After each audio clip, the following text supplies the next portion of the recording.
Mike and Leilana thoroughly enjoyed performing their Shakespeare performance and sat down on the couch in Mike's living room to talk.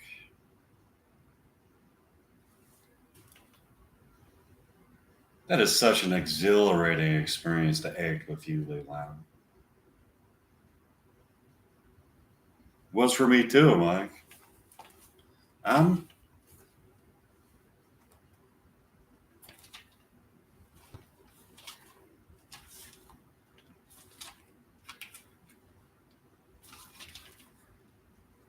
thinking about Pancakes by the Bay and how it was vandalized. It's such an awful shame.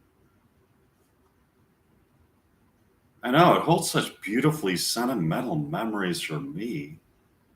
That was a place where I knew that I was in love with you. That fact was proven by eating the pancakes when I thought at first that there was a special recipe that made the pancakes taste so good, but found out that it was love that made sense to me. The platonic love that you can feel for another human being is such a profound pleasure that it transcends any merely physical pleasure that a person can have that they may derive from their body. I think that a union of souls is the only way that a person can truly feel alive in this life. That validating and humanizing love that you can get from another person is a feeling that is not merely a fleeting, temporal, empty pleasure, but a heightened awareness of the creative force that brings meaning to stark material reality and perpetuates the universal dream of humanity to prop up good as a beacon of hope, illuminating souls in a place of evil. Love is not merely physical pleasure, it is enlightenment.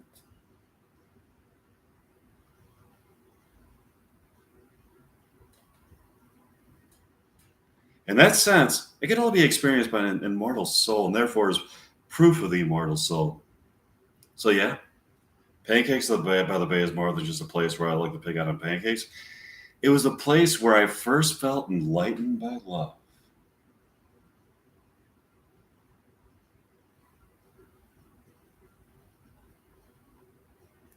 Do you feel like taking a walk to Pancakes by the Bay to look at what condition it's in?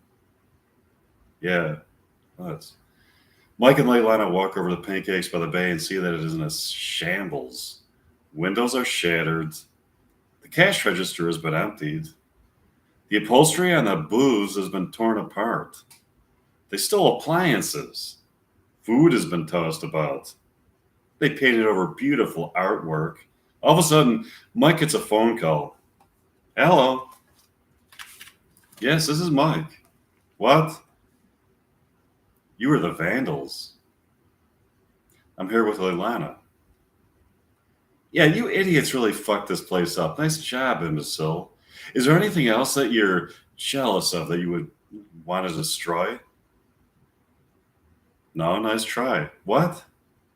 No. We are following our plans to rebuild. What? Just go fuck yourself, douchebag. I hope you dematerialize. Who is that? It was one of the vandals who destroyed this place. He said that if we tried to rebuild, that they would demolish it again. We must stop them. We will stop them. Leilanic, love conquers all. Let's go back to my condominium to practice some more Shakespeare.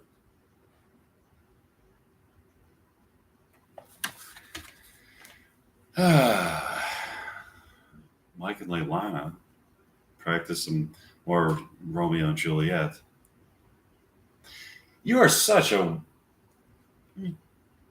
wonderful actress, Leilana. I think that if we put on plays in my theater, we will most certainly raise the money to um, save the theater.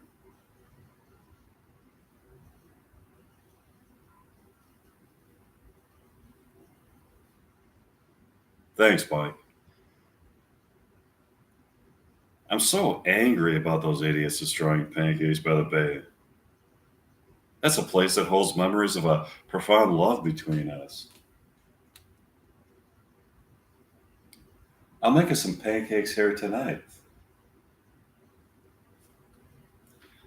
That would be terrific, Mike. I have an idea. Would you like to cross wait,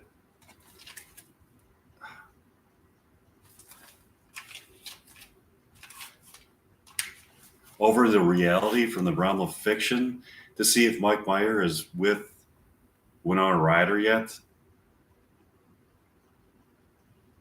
Let's go. How do we cross over into reality?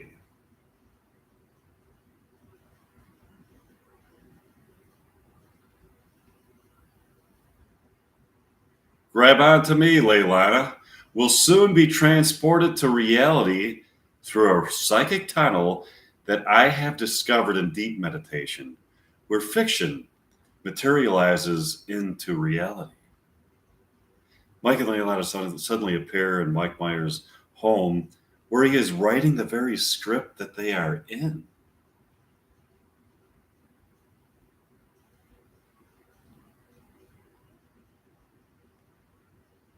Hi, fictional me. Hi, Leilana. Hi, Mike. Hi, Mike. Are you enjoying the suspenseful moments that I'm writing into the fictional reality that you inhabit?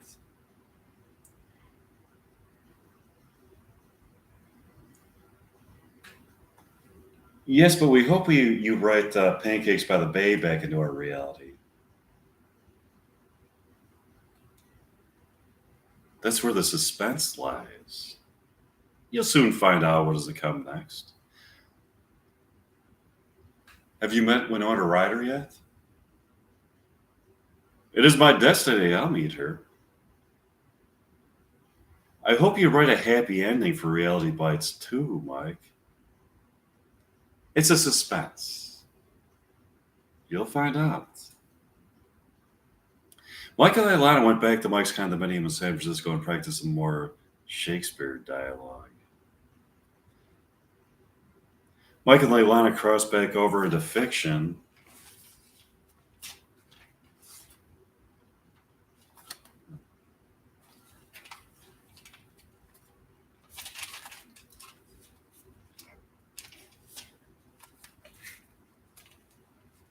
From reality. Materialized in Mike's condominium. They are sitting on Mike's couch having a conversation. This is so fascinating to know that we are fictional characters in a script written by Mike Meyer. Our lives seem to have been created in order to fulfill Mike's dream of meeting Winona Ryder. Yeah, but as characters created by Mike, we have also taken our own lives and are in love with each other. Mike seems to really be in love with Winona Ryder. It doesn't seem to be strictly lust, but both physical attraction and a very profound feeling of a need for a union of souls with her and uh, a consummation of his love for her. He does seem to love her.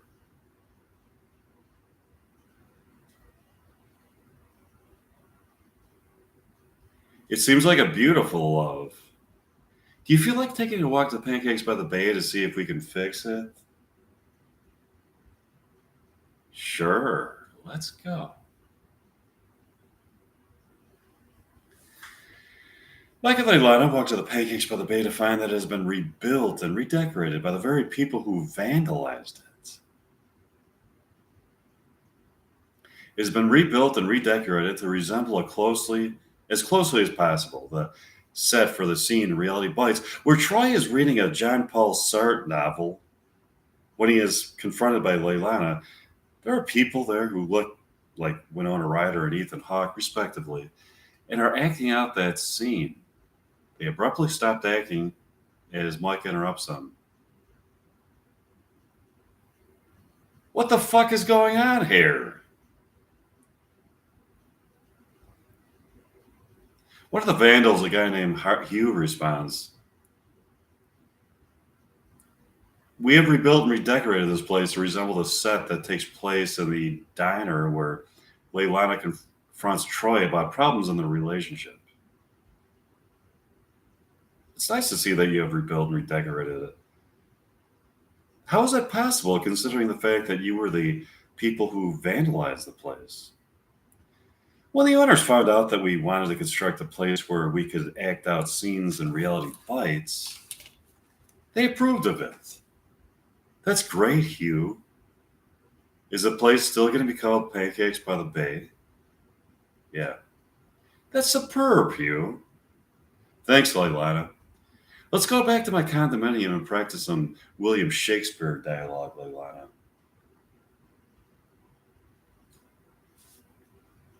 Sure. Michael and Leilana went back to Mike's condominium to practice some William Shakespeare dialogue. Um,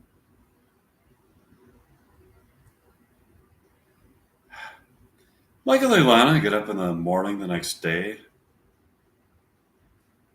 Do you feel like going to Pancakes by the Bay for breakfast?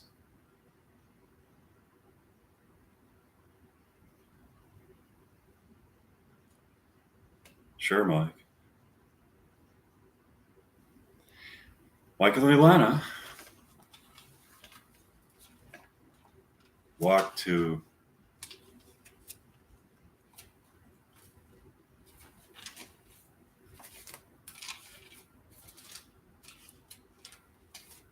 Pancakes by the Bay to see Hugh there with the former owner, a guy named Harlan.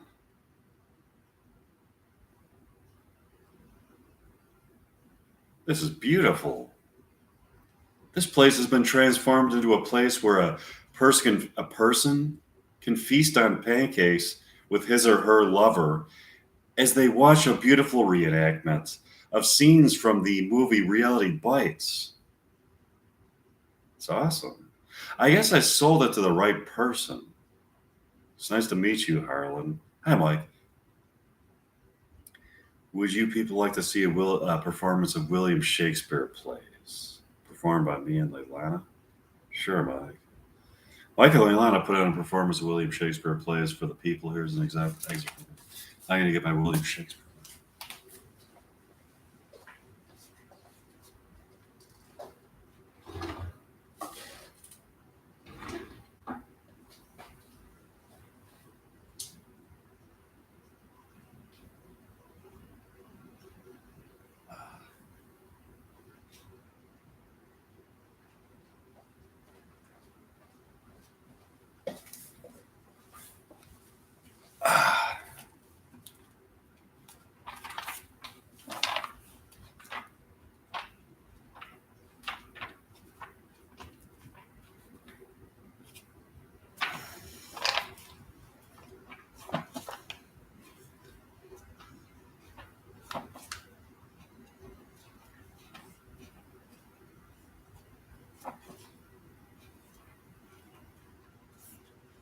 Romeo and Juliet.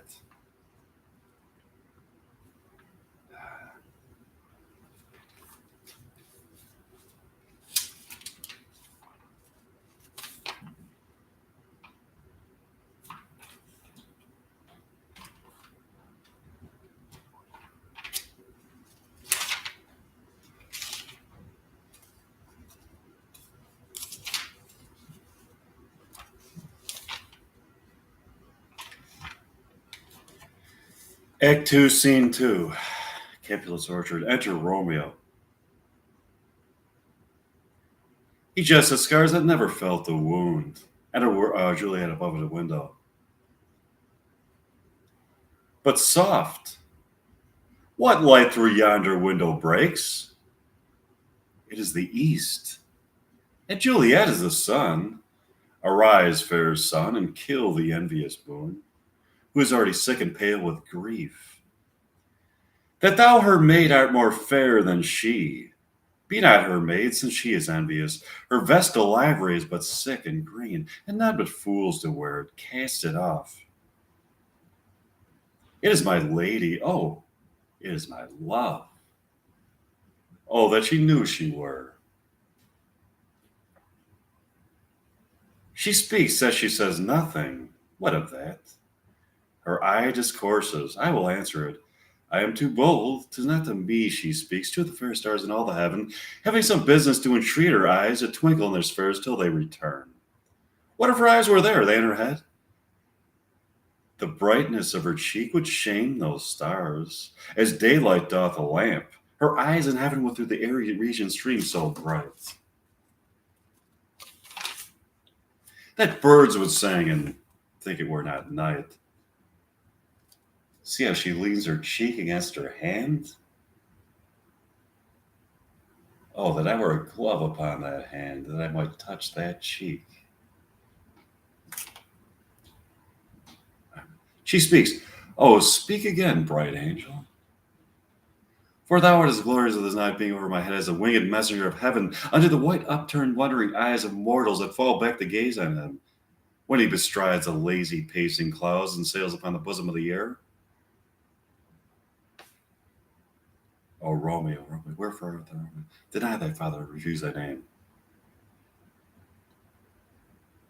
Or if thou wilt not, be but sworn by love and knowing of your capable. Shall I hear more, or shall I speak at this? That is but thy name that is my enemy. Thou art thyself, though not a Montague. What's a Montague? It is nor hand, nor foot, nor arm, nor face, nor any other part belonging to a man. Oh, be some other name. What's in a name? That which we call a rose by any other name would smell as sweet. So Romeo would, were he not Romeo called, retain that dear perfection, that which he owes. Without that title, Romeo doff that name. And for thy name, which is no part of thee, take off. I take thee at thy word. Call me but love, and I'll be new baptized. Henceforth I never will be Romeo. What man art thou, that thus be screened in night, so stumblest on my counsel?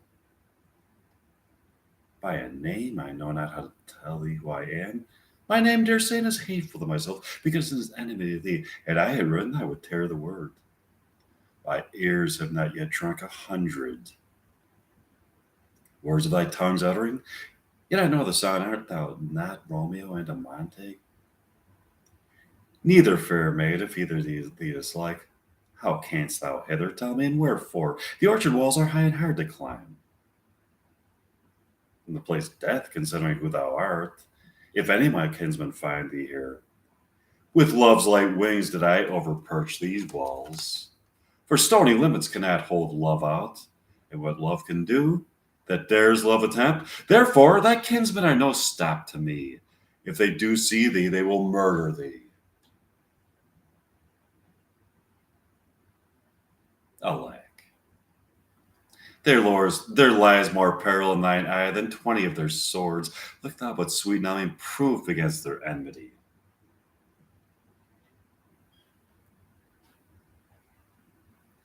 I would not for the world they saw thee here.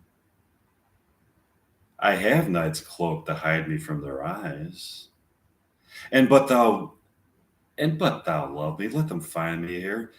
My life were better ended by their hate than death prorogued wanting of thy love.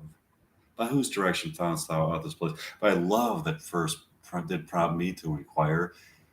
He lent me eyes, and I lent them counsel. I am no pilot, yet were thou as far that vast ocean washed with the farthest sea, I should have ventured for such merchandise.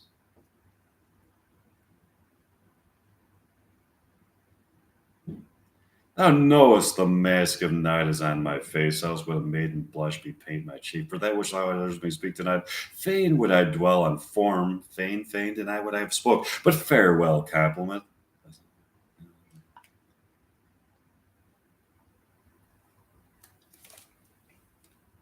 Lady, by yonder blessed moon, I vow, that tips with silver all those fruit tree tops. I'll swear not by the moon, the inconsistent moon that monthly changes in her orb, lest that thy love prove likewise variable. Shall I swear by? Do not swear at all, or if thou wilt, Swear by thy gracious self, which is the god of my idolatry, and I'll believe thee. If my heart's dear love, well, do not swear. Although I joy in thee, I have no joy in this contract tonight. It is too rash, too unadvised, too sudden, too like the lightning, which doth cease to be. Ere one can say light and sweet good night, this bud of love by summer's ripening breath may prove a beauteous flower when next we meet. Good night, and sweet repose and rest. Come to my heart as that within my breast. Oh, wilt thou leave me so unsatisfied?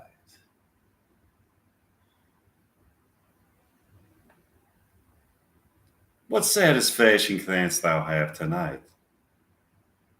The exchange of thy love's faithful vow for mine.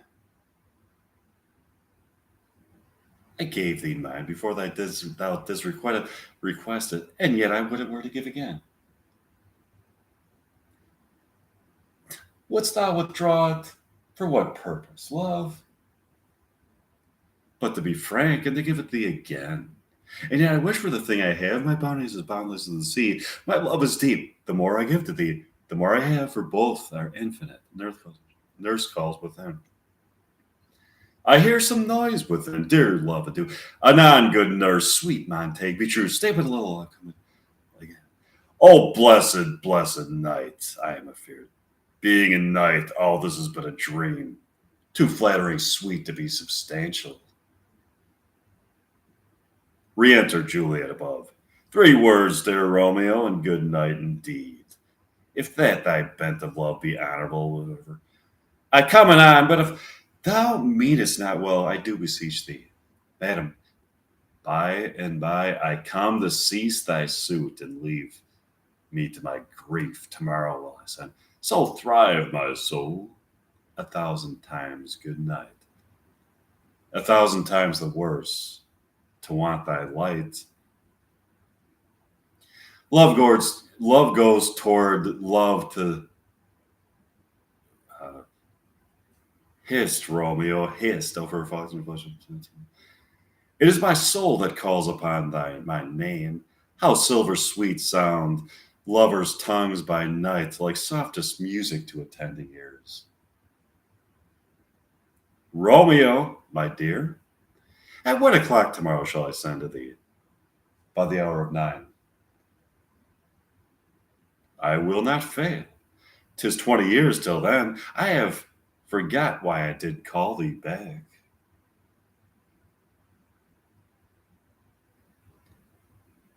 Let me stand here till thou remember it.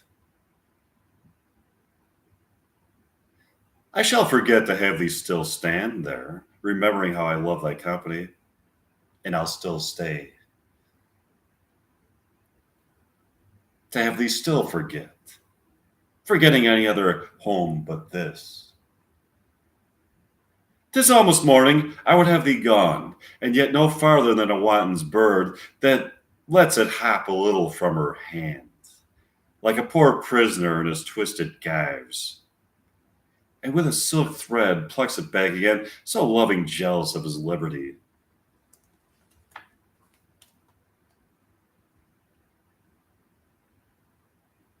I would I were thy bird.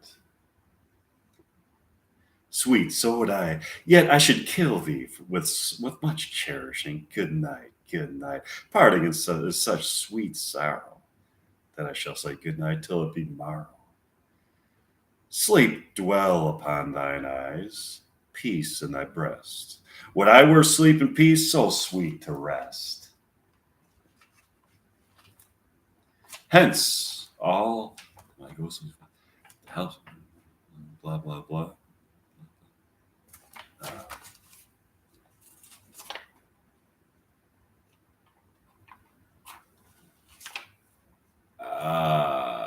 Let's see what.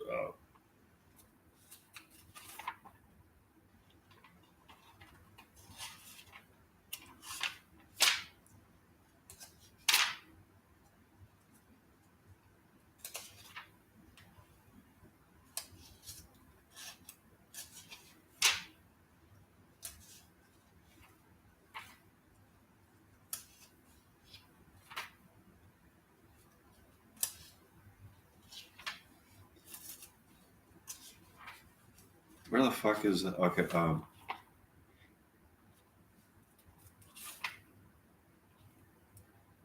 That's kind of the bulk of the dialogue between Romeo and Juliet. Let's see. The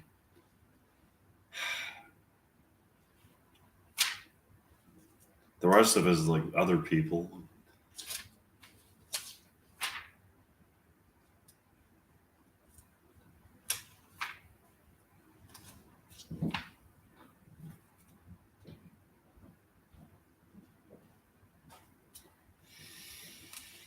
Hmm.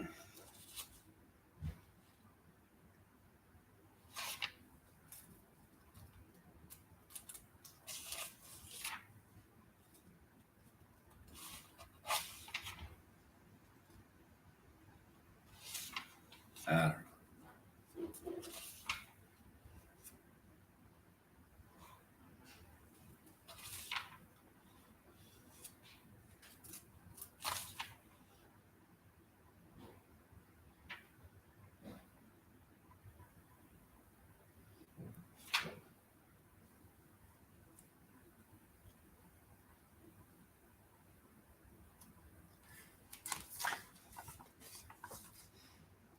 Oh, I am slain. If thou be merciful, open the tomb. Leave me with Juliet.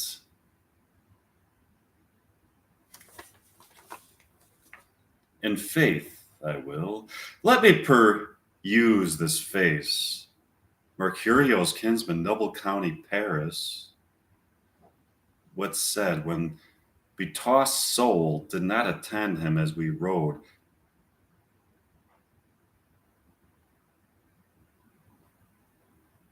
I think he told me Paris should have married Juliet. Said he not so, or did I dream it so? Or am I mad, hearing that him talk of Juliet, to think it was so? Oh, give me thy hand, oh one. Um,